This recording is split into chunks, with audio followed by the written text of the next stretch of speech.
Hey, good morning, everyone. How you doing? Good. You're immediately regretting the fact that you opened your chocolates because now you need more coffee, and all the coffee's in the back of the room. So I won't be offended if you get up and go get more coffee. See? I won't be offended if you get up and go get more coffee. Please feel free to go get more coffee with your chocolates. Hey, what a great little treat. And happy Valentine's Day. What a beautiful day to come and be a part of church. I'm so glad that you're here, and I'm happy to be here meeting in person and in community together. It's a great day to be alive. I know we're starting to get a little bit tired of the winter, although the snow finally came, which is amazing, but I just keep having like these moments of dreaming of like good weather. Anyone else with me? My neighbors left this week for Hawaii, and I'm struggling to love them. And I'm thinking, should I call and let them know it's covered in snow, or should I send horrible text messages? What should I do to those people? And anyway, they are in Hawaii enjoying it, and we're here in the beautiful snow. Hey, what's interesting is that you've heard it said probably 100 different times in 100 different ways that we're living in unprecedented times. Anyone ever heard that? We're living we've never been here before. This has never happened. And so today, I want to talk to you a little bit about those unprecedented times. I do believe that history repeats itself. And so we can not only find in God's word, but also even in our own history. Maybe the question is, in what places have we actually been here before? Today, what I want to do is we're going to be talking in a freedom series, but the goal for today is to say what to do when the pile gets so high that it's just, you look at it and think, where do we start? What do we do? Over the last year of our lives, we look at it and we think there's so many unanswered questions. There's so many problems and things that have come to the surface. But at some point, we're all stepping back and going, man, that pile's ginormous. Nothing's being answered. And it almost can create this apathetic society that asks the question, and I want to help answer this today. I believe Jesus wanted to answer this for us today. What do we do when the pile of unresolved conflict is so high? How do we start to sort through the mess? How do we move forward, or do we simply just give up? It's been said that history repeats itself, and it enables us, when history repeats itself, to actually almost predict all things about cause and effect. If we can pay attention to not only our history in Christ, but also the history in our own nation, we can look at it and say, okay, how do we learn from the past? And it can give us the ability and give us tools to actually rebuild. I believe one of the questions that you're probably asking, and if you're not asking, you will be here shortly, is it worth rebuilding? As we're all in this wonderful place together looking at it with businesses that are shut down. I know that this last week they just started opening up restrictions on businesses and restaurants, and I think we're all asking this question, like, which ones are coming back? Are some of them gone forever? Are my favorite places? I have gift cards to places, and I want them to come back so desperately. I'm thinking, please don't go out of business. I still want to use you gift card, and it's going to be worth it. And we're asking this question: at what point will somebody give up and say, you know what, it wasn't worth it. It's not worth rebuilding, and I'm finished. Or they'll say, I'm coming back, and I'm coming back stronger. I think we're all looking at our own community and asking that question. Last year, everything seemed to be okay. This year, when we start at and we look at it, we think to ourselves, is it worth rebuilding? Today, I want to look at through a lens of society, but then also as the individual. And the goal for today is to take a well-timed parable with a little bit of our own history lesson, get a little world perspective, 2 pinches of patience, and help redirect some of our response that's going to equal freedom. My encouragement for you today, as you are here and then as you get ready to walk out, don't give up. Don't give up on your friends and neighbors. Don't give up on your businesses. Don't give up on this society. God has more in store for you and for me. And we have to ask the question, what do we do when the mess is piled so high? Where do we start? And I want to encourage you, don't give up. Jesus said this parable in Matthew 13. I want to read it for you. And it's actually a series of 3 parables that he speaks, but I want to read you the middle one. And I love this parable. I've always loved this parable, and I do feel like it has answers for us on what is our next step as a society, but then also as an individual. When we're in a relationship where the unresolved conflict is piled so high, where do you start? In marriage, this is year 7. Year 3 is usually like, okay, I officially don't like you anymore. We've had 3 years together and it's over. Year 7 is the reason people would split in year 7 is because there's so much unresolved conflict that you both look at each other and say, hey, it's easier to walk away and start over than it is to start sorting through the mess. And Welcome to year 7, everyone, in your relationship with your society. You are officially here long enough to say, do we work through the mess or do we actually give up and walk away? Parable says this in Matthew 13. Jesus here in another story tells them this. The kingdom of heaven is like a farmer. I love the farming analogies, right? The kingdom of heaven is like a farmer who planted good seed in a field. And at night, as the workers slept, his enemy came and planted weeds among the wheat. Then they slipped away quietly, which means they didn't know what was happening. When the crop began to grow and produce, the weeds also grew. And the farmer's workers went out and they saw this, and they came back and they said to him, Sir, the field where you planted, that we all planted with good seed, is now full of weeds. Where did it come from? They asked the question. And he answers, An enemy has done this, the farmer explained. And the next question that they ask is this: Should we go and pull it all out? They ask. Should we go and pull out the weeds? A year ago, most of us lived pretty hopeful lives. We had vacation plans. Remember vacation? It's where you take time off away from work and society, and you kind of like recoup and then come back into society. We had plans for our future, plans for business, plans for education. Some kids, man, they're thinking, this is my senior year. I'm going to push through it, and then I'm going to go to the college of my choice. I have friends who finished out their senior year and then wanted to go to college in this September, and nothing's open. Prepared the last several years for something that just didn't happen. And so we find that last year, it's like, man, we're hopeful and excited, and this is all going to work. And then all of a sudden, something took a negative turn for the worst in our society today. When we look at it, it almost is that like feeling or belief of like, doesn't it feel sometimes that it's just full of weeds? Like everything that I've built, everything that and they're using a farming analogy, but the reality is that this analogy in our life, because we're not all farmers, this is our work. So for kids, this is your school. This is the businesses you start or the work that you go to, maybe the dreams that you have and the stuff that you're trying to build and move forward in life. All of a sudden, last year you thought all things were good. I'm going to make money in 2020 and it's going to work out perfectly. And then all of a sudden, within a year's time, you're looking at it, and some of us are assessing our relationships. We're assessing even, friendships. We're assessing businesses and schools and school systems, and we're just asking the question, how in the world did we get here? Have you found yourself asking that question? How in the world did we as a society ever end up here? Listen to one guy. He said, listen, in 2019, I was known as a conspiracy theorist. In 2020, I'm legit. And I didn't change anything. All of a sudden, everybody thinks what I'm saying is coming true. But for years, it's been conspiracy theory. And all of a sudden, in 1 year, it all came true. And we're sitting here staring at our society saying, how in the world did we get here? When did we get here? Who brought us here? How did it all happen? It's overwhelming, I can say this, as a society, as a community, as a state, or even as a nation, to know what to do next. I find myself asking this question, and I'm sure you find yourself asking this question, whether it's for your own life or for us in a society. What do we do next? Like, how do we start rebuilding through all of this mess? Is it even worth rebuilding?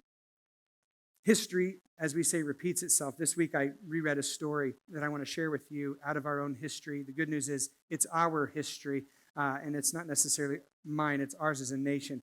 And it's interesting to see that we've actually been here before. Some of the things that we're experiencing, this has happened again. Josh in first service told me this. It's got to be boring for God to keep watching reruns. But isn't it interesting that as a society, we continue to live through these reruns over and over and over again? I would venture to say that where we are today, we have been here before. I want to tell you a story. In 1692, in this country, there was a little town of 600 people that was on a port. And it's a beautiful little town, actually. This is a true story. Beautiful town. And the way that the town is situated on the East Coast is it almost has 4 ports in it.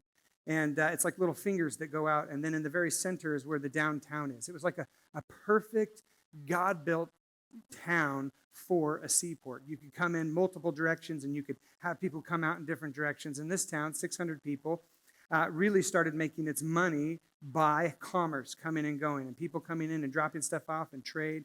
And on the outskirts of town, there was what we call farmland, and there was all these farmers, and the city was almost split. We call it city or town, right? It was almost split 300 to 300.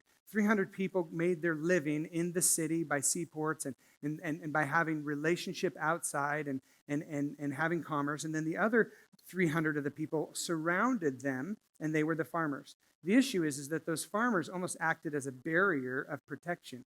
They had an issue where Indians would come in and they would start to raid. But you know what? The people in the city didn't feel that. It was the farmers that felt all the fear, and they were trying to watch it. So almost half the community was being protectors and was supplying for the other half, while half of the community that was living in a safe place was working through commerce and actually making more money. And so this divide happened in this small little town. And it was almost a 50-50 split. And what happened is over time, there was one church for the 600 people. And what they decided was, you know what? We need a second service. We just don't want the second service to be here with you. We want it to be somewhere else. They called that a good old-fashioned church split. And it's when half the people say, you know what, I don't believe like you, I don't think like you, and I'm leaving. And so they moved out of town and they started their own church, hired their own minister. And in fact, the person that they hired's name was Reverend Samuel Paris. And so they started creating this divide. And so now what happens is that you had two different community centers, two different belief systems, two different almost people working in economy and trades and class. And so they started separating this town, not just by who was a farmer and who was working in the seaports, but now it was belief systems and all things included. And what's interesting about this town is that there was this feud that started to take place because of a separation of belief system and a separation of society. Now all of a sudden, what I believe is different than what you believe. And they had two different community centers, and everybody was paying the same taxes. Unfortunately, when the contracts were starting to be put together on who they were going to hire or place in a government position or in this thing, the people in the city started negotiating higher contracts for the people in the city than the people out of the city. And the people out of the city felt like they were doing more work, and so it created this just feud, this issue, this pain in society in which they had become almost perfectly divided. The stage was set for a good old-fashioned catastrophe. And as we know too well, especially even looking at our own society, is that both sides were waiting and watching and looking for a way to completely discredit the other. And the time came. In the winter of 1692, it was cold, and both sides had been feuding for several different years. The political scene, the economic scene was set. And during the cold winter months, actually, Samuel Paris had two daughters. Well, one of them, his daughter was 9 years old, and the other one, it was his niece, and her parents had died, and so he was raising her as well. So Samuel and his wife, they raised their 9-year-old daughter and their 12-year-old niece together. And it said that in the winter months, they would get super bored. And for all the kids in the room, they didn't have Netflix or TV or video games. What they were forced to do was to read books. I know this is horrible, but this is what they did. For the entire winter, it was cold outside, and they couldn't go outside, so they read real, actual books with stories in them. And they engaged something that you might not know that you have, but it's called an imagination. So what happens when you read the book is that you start to create this story in your mind and the characters in your mind. And so they had this active imagination. In fact, his youngest, his only daughter, that was 9 years old, she suffered from sickness. And so the 12-year-old niece would often sit next to her and just read her books, tell her stories. And it was said that they would tell stories to each other, and they would talk about different things, and they would make up animals and characters, and they would play together. And in fact, at one point, they would take these socks and they would make little puppets, and they would tell stories to each other just to entertain each other through the winter, which is what we're hoping our kids would do, right? Just read a book to your sibling. That's all you need to do. Just try that. By the way, happy birthday, Titus. Yes, Titus was born on Valentine's Day, and we're so glad you're here. He's 13 years old. What a good boy. And so these two girls they would share stories together. Well, rumors started to spread that these two little girls would tell imaginary stories of mystic animals and people who didn't exist. And as we said, the town was looking for an opportunity. And so the stories would start to swell about the preacher's daughters who had an overactive imagination. They were doing things that were wrong, and they were creating things in their mind, and they were starting to tell stories. And so at some point, someone asked the question, we're really concerned about your kids, and they called for the doctor of the village to come out and assess the girls. And when he came out and he assessed the girls, it actually says, and this is a true story, that he found no physical cause for this strange behavior. In fact, when he walked away, he said, "I see nothing wrong." But his conclusion that he went back and told the rest of the town is that these girls at some point must have been bewitched.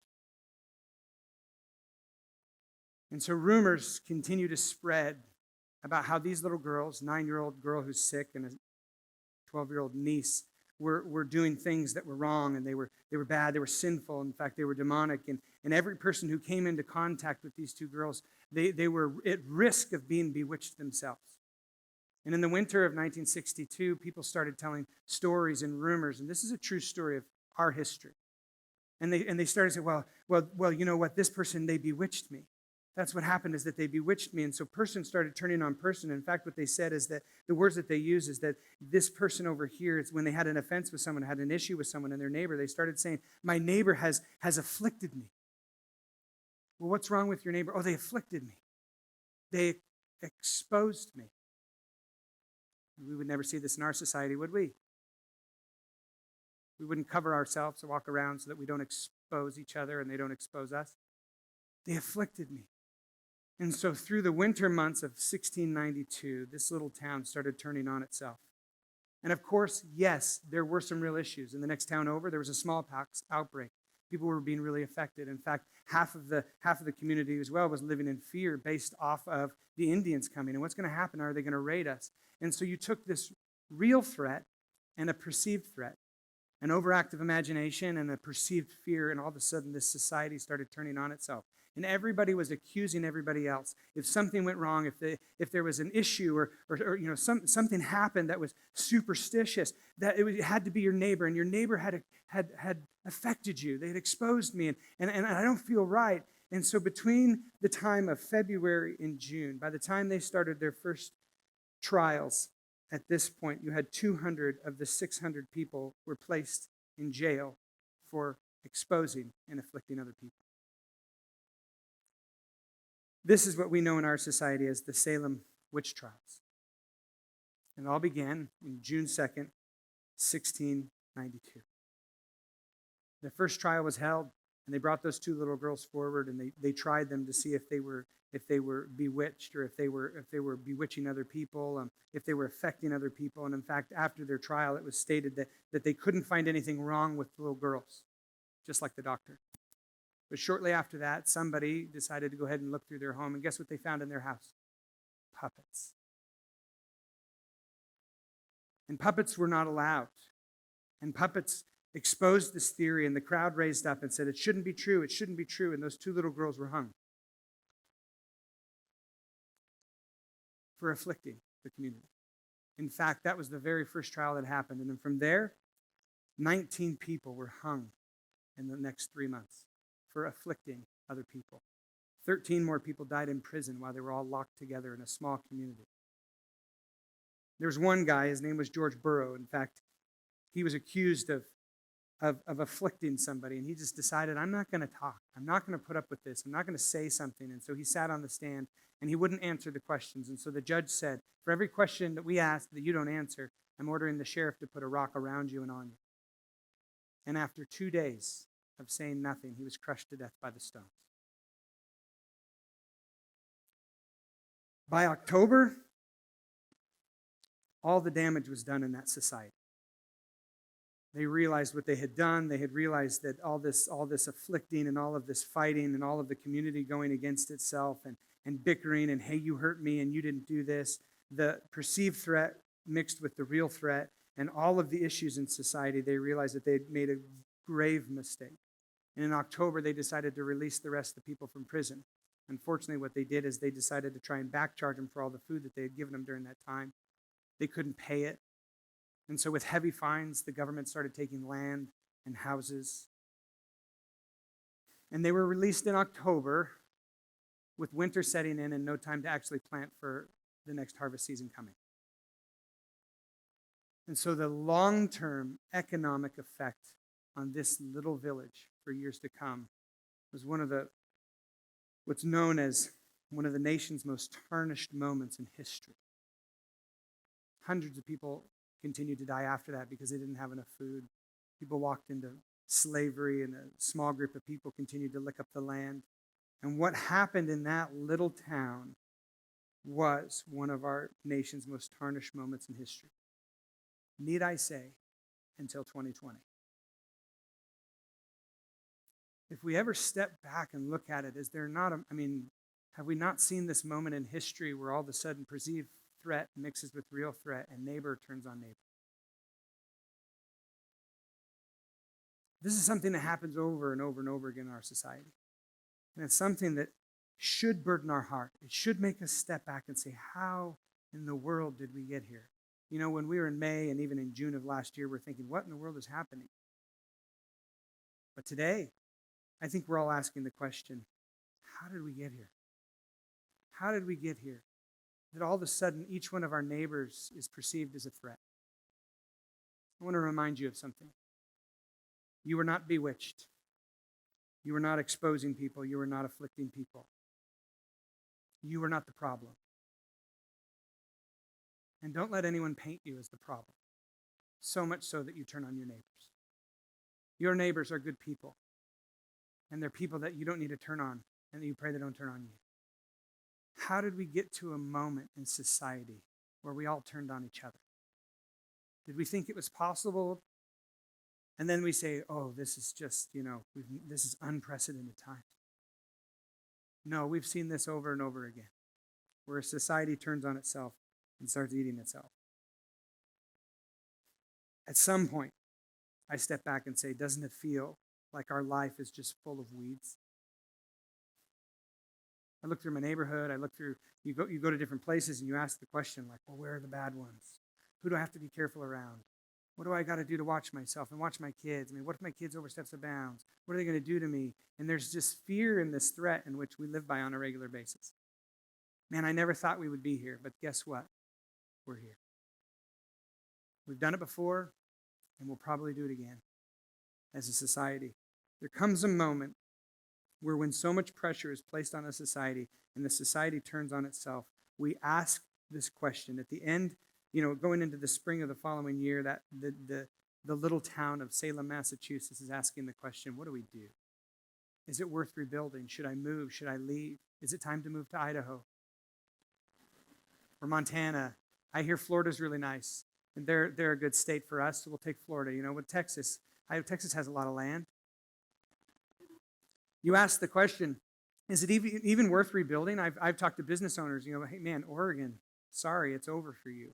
I'm done. We're finished. We're out of here. I'm moving all my stuff away. This is what I'm doing. And so we ask this question as business owners. I mean, as a kid who's in school, the question has to be asked, or you're asking it yourself. So you just give me a year off, and it's okay. I get a green stamp and move forward. It's obvious. Education doesn't matter. Pretty obvious to our kids at this point. The education doesn't matter. We'll eventually get there. These questions are coming up in our society, asking the question, is it worth rebuilding? When we look at the restaurants, I ask the question, if I was a restaurant owner, is it worth rebuilding? And so many times, what we find ourselves is with this giant mess, this giant pile, and we ask the question, is life worth rebuilding? This can happen in a relationship. When you're connected with somebody and all of a sudden it's like you just have so much unresolved conflict, you get to a point where you realize the pile's so big. Is it easier for us to walk away and move on and start over, or do we actually have to sort through this stuff? And maybe you're not asking the question today, but you will be here shortly. Is our community worth rebuilding? Is this state worth investing in? Is this nation something I want to be a part of? And is this world really that bad? And those are all questions that we have to wrestle with and we have to hold on to. This is the essence of this parable. When we pull back into this parable, these people are so distraught. They know for them, if they don't harvest, that means they don't get food, which means starvation is coming. This isn't like, oh, bummer, we missed that one. That was we shouldn't have done that. This is their livelihood. This is their life. And they come back to Jesus and they're like, what in the world do we do that's full of weeds? In fact, the weed, they say the word that's used there is tare. And it actually is a type of wheat. It looks like wheat until all of a sudden it sprouts and you realize it's completely worthless. Man, isn't that just us looking at seasons and areas and pockets in our society that we're like, Why would we ever do that? Why would we ever rebuild? Why would we ever? I mean, at some point, don't you want to just be like, is it possible that I could pull back my taxes and choose to redistribute where I want to now? Wouldn't that be awesome? But we're still going to actually get higher taxes now, and we're going to go ahead and let someone else distribute where it goes. There comes a point where the mess can get so big, the question is, what do we do? Jesus answers this question because he can see exactly where they're at. In fact, they are here. We've been here in our country before, and we're here right now in this moment. I want to read this for you. The farmer workers went to him, and they said, "Sir, this field where we have planted all the good seed is now full of weeds. Where did they come from?" "An enemy has done this," the farmer explained. And they asked, should we like pull it all out? Should we destroy everything, burn everything? Should we move, Idaho or Montana? Which one, Lord? Would you answer me? Please answer me now. Answer me quickly. And he says this, and this is an answer that he gives them, and it's an answer that we're going to take and put into practice today. This is what we do when it's so bad we don't know where to start. The farmer says this, "No," he replied, "you'll uproot the wheat if you do this. Let both of them grow together until the harvest. Then I will tell the harvesters to sort out the weeds, tie them into bundles, and burn them. But we'll take the good wheat and we'll put it in the barn." I want to give you 4 things that Jesus gives us in this moment that we can apply today, right now. Number 1, don't uproot the wheat, which means this: don't give up. If you're willing to look back at your last year of your life, I guarantee you it might feel like it's completely full of weeds. It might feel like it's completely broken and not working. But the reality is, if you take time and assess it correctly, you're going to find out that this last season of your life was full of good fruit, mixed with all the bad. As a staff, every year we sit down and we get out a whiteboard and we say, okay, tell us all the wins of 2020. The concerns was, what are we going to put on that board? Because we could fill it with all the failures, all the loss. But could we find wins? Could we find something that God did? Could we find something that was fruitful in 2020? And you know what? Just like every year, it wasn't hard to fill. Because when we look back at our 2020, God did more things than we could possibly ever hope for, imagine, or expect. The people that got saved, the people that found victory, the people that even found new jobs or got raises in the middle of pandemics. Like, are you kidding me? The stuff that was happening in this church and church community. Even look at us. We're growing. Like, are you kidding me? Like, look at all of the good. And when we look back at this, it's not worth burning the whole thing down because we were sad with the weeds among it. God is always in the middle of chaos, in the middle of weeds. He still has fruit for you. You look at some of your businesses and you're like, well, it was the worst year ever. And then you look at the profits and you're like, where did that come from? Or you look at it and you go, you know what though? But I was building wrong, and maybe I should do it like this. And it's not all loss. When you look back, I've watched so many people say, hey, but listen, but I also became debt-free. But I also found new levels of freedom. But I also made new friends. But I also connected with my neighborhood like I'd never connected with my neighborhood. There were so many wins in this last season. It is not worth burning the whole field. I want to encourage you, don't give up.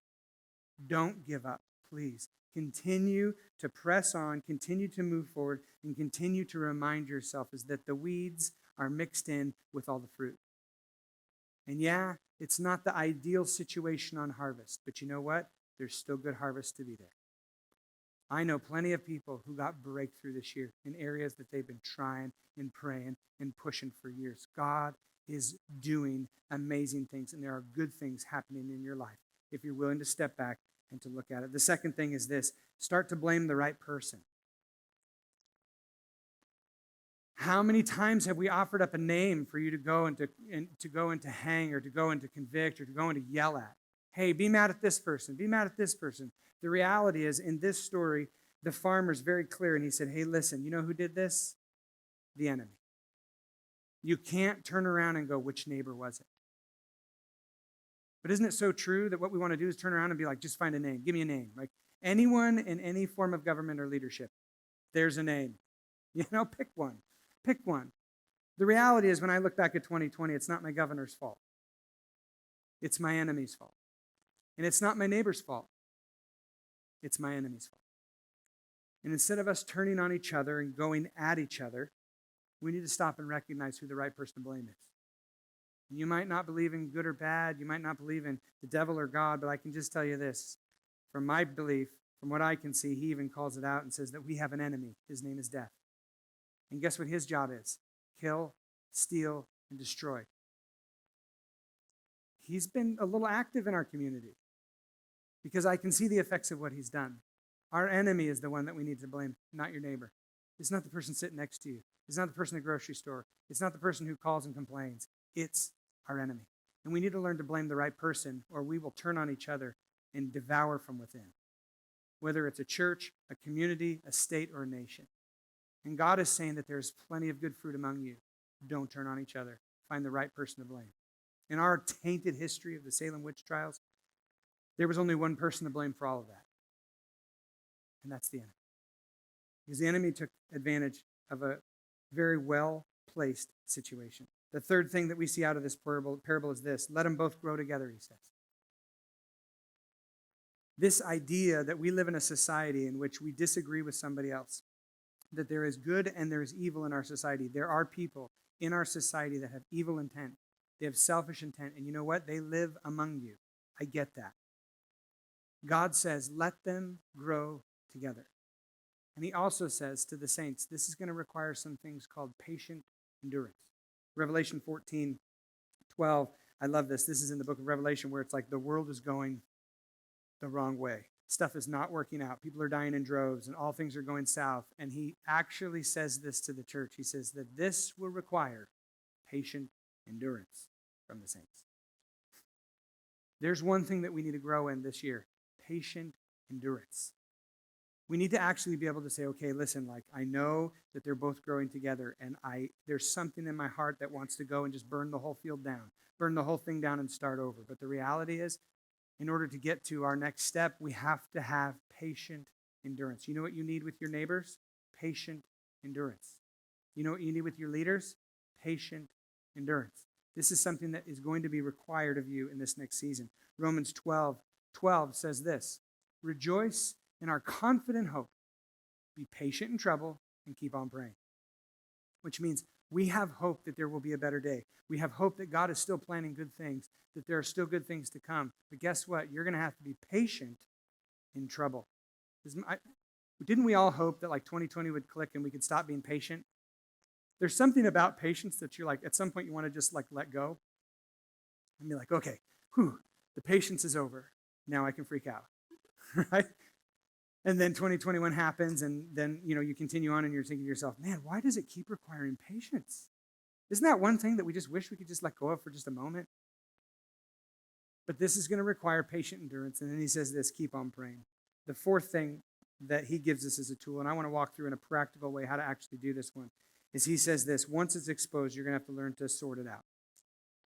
This is a process that we don't like, but it's the only way to pull out the good stuff from the bad stuff. Year 7, when you're counseling with somebody and they're married and there's just so much unresolved conflict, the question that they have to answer for themselves is, are we going to walk away, or are we going to start to sort it out? And you know what? If you are going to rebuild your business, your society, if you're going to rebuild your life or your thinking, if you're going to rebuild your marriage, whatever it is, your relationship with your neighbors, or we as a society or as a nation are going to rebuild, we have to go through this process of sort it out. This is a tough process. This is the one where you want like the magic wand that says, boom, you're done. Like all things are good and fixed. Perfect. New calendar year. All things are good. Like you take the old one, you throw it away, you open a new calendar, and all things are okay. But the reality is this is a process in which you're going to have to learn to walk through in life. This is called the sorted out process. When you're buried in the aftermath of unresolved conflict, you can start to believe that nothing will ever change. This is called learned helplessness. In fact, this is when an abuse victim finally gives up. They say, I'm done. There's nothing I can do. It's too immeasurable. I can't push anymore. I'm done. And an abuse victim eventually says, okay, I'm finished. There's no more fighting in me. And it is learned helplessness. Yet someone on the outside is saying, don't stop fighting. Don't give up. Don't give up. There's more. There could be a better day. Keep pushing. Don't give in. But what happens is something inside of that person or something inside of you can stop, and you can actually give up and say it's not worth it. It's not worth rebuilding. It's not worth moving forward.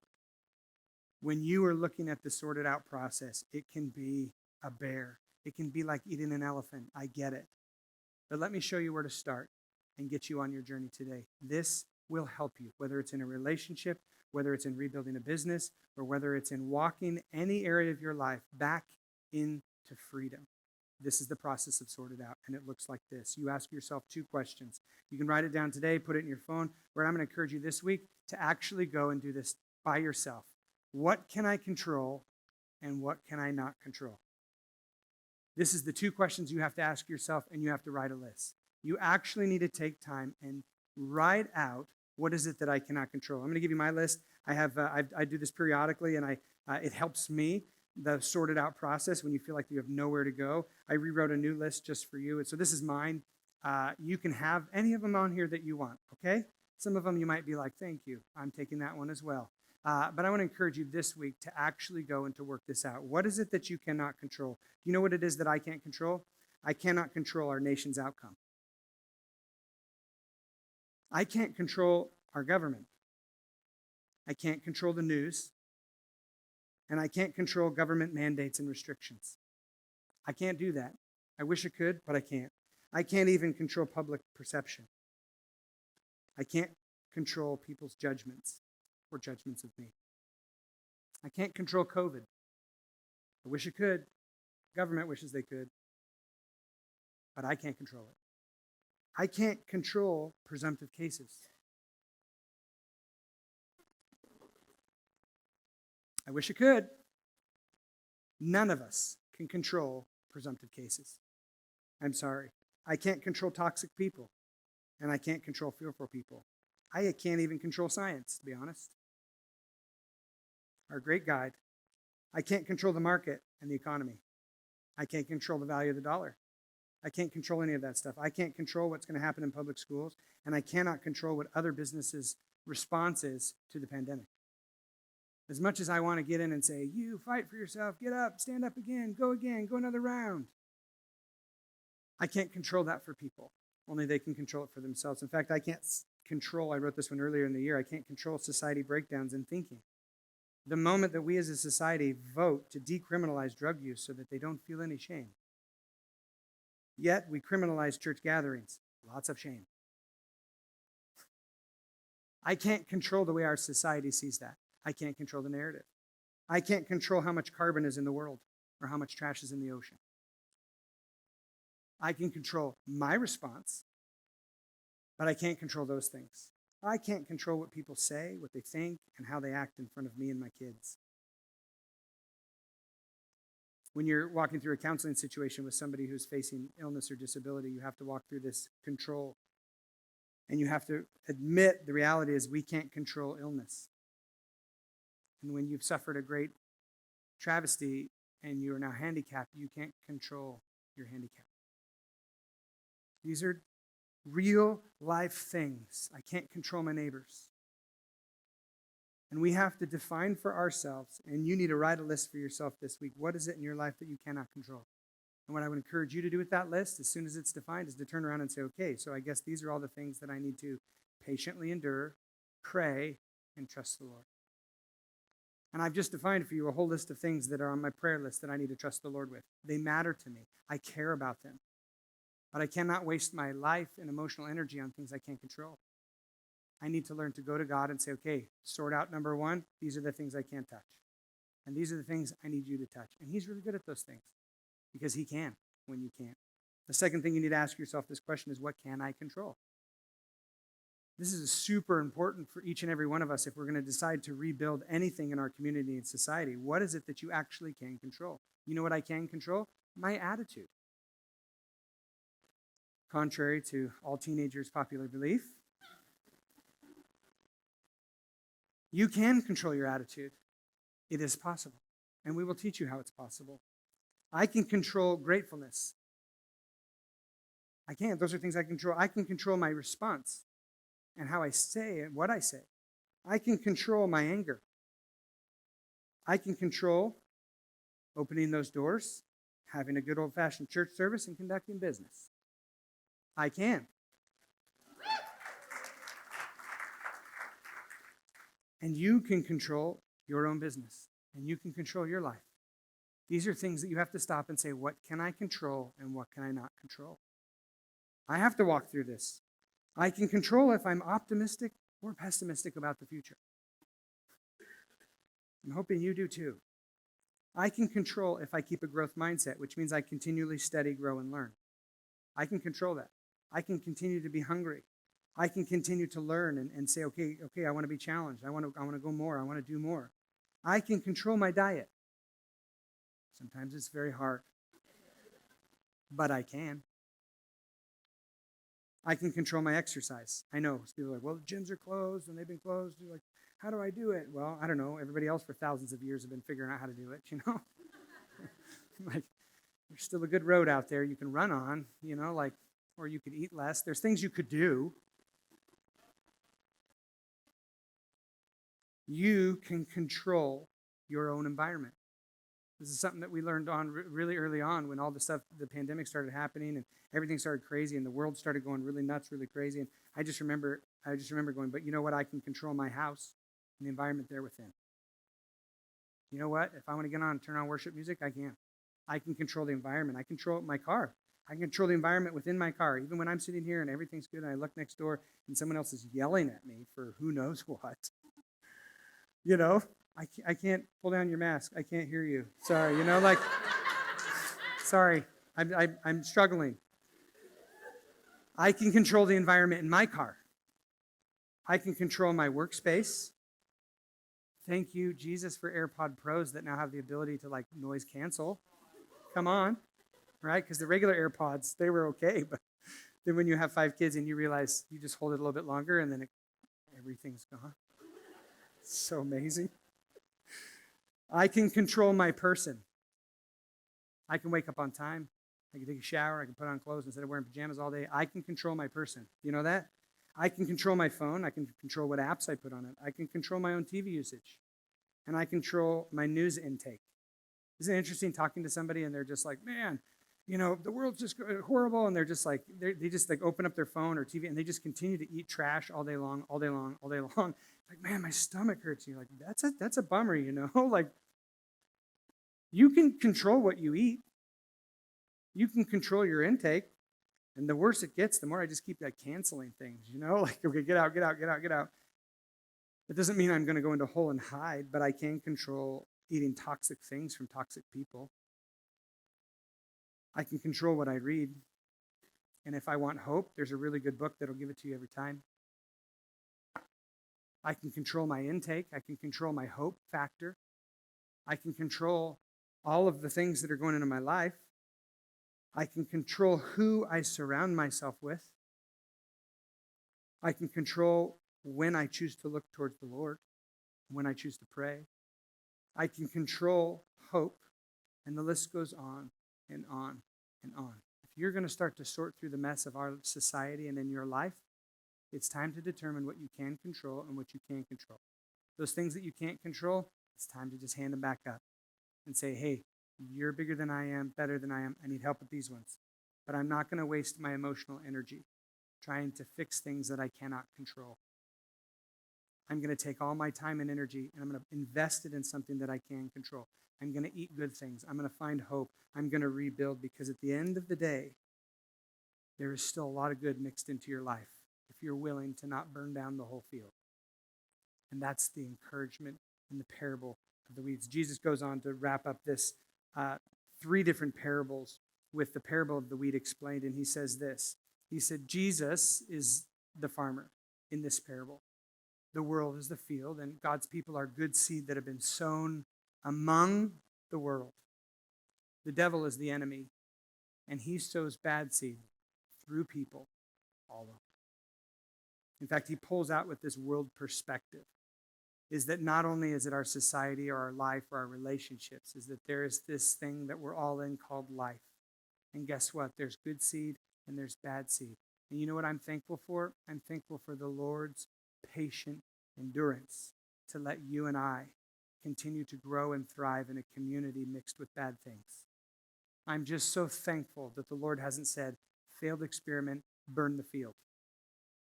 But yet he holds on in patience so that you and I would have time to turn to him and to grow. Kelsey, would you come up? I want to finish with a song. Because of God's patient endurance with you and me, we've been given the opportunity to turn around and repent of our sin, to accept the Lord's forgiveness, and he's given us time to produce fruit. He has not yet decided to burn the field that you and I live in. But because of his patient endurance, he allows us to grow up. He allows our kids to grow up in the midst of a field that sometimes feel like it's just not worth it.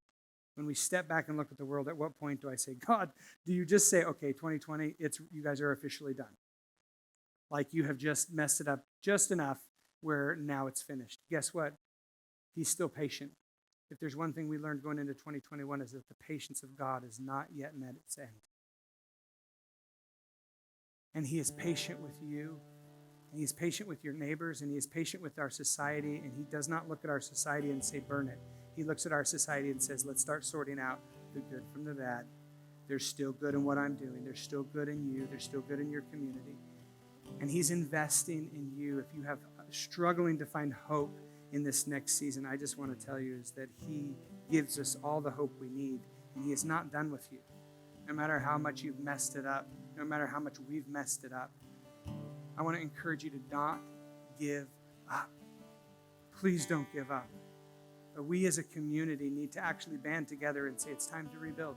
It's time to sort through the mess, to take the good, to drop the bad, and to say I'm going to rebuild anyway. Please don't give up. In Kids Church, we like to tell the kids the ABCs, which is this. When your relationship with the Lord, if you don't have one, is that you accept, believe, and confess. That's it. This starts you on a journey to move you from even the seed that you struggle in to a place of good and fruitful and freedom. God's heart for you is freedom. And the path or where it starts is to accept all that he's done through Jesus Christ, to believe that Jesus came and died for your sins, and then to confess it with your mouth. Hey, Jesus is my Lord. And that starts you on a journey to freedom. And I just want to tell you today, freedom is still available in 2021. It's not off the table. It's still here. And it's here for you. It's here for me. You know what? It's actually here for our community as well. God's desire is to usher this place, our community, into a brand new day of freedom. Let's be a part of it. Let's help. Let's join. And let's say, hey, I'm willing to rebuild. I'm willing to not take everyone as a loss, but to actually turn around and reconnect with those people close to me. Let's stand and pray. Jesus, thank you for not giving up on us. Thank you for having patient endurance for us through this season as you watch rerun after rerun after rerun in our life. God, help us to break that cycle, to start sorting out the mess, and to start rebuilding on all the good things that you have for us. Lord, give us the patient endurance. And would you help us get other people started on this journey with you? We love you. We give this time to you, and we choose not to give up, but to be hopeful in all that you're doing. In Jesus' name we say, amen. Let's worship.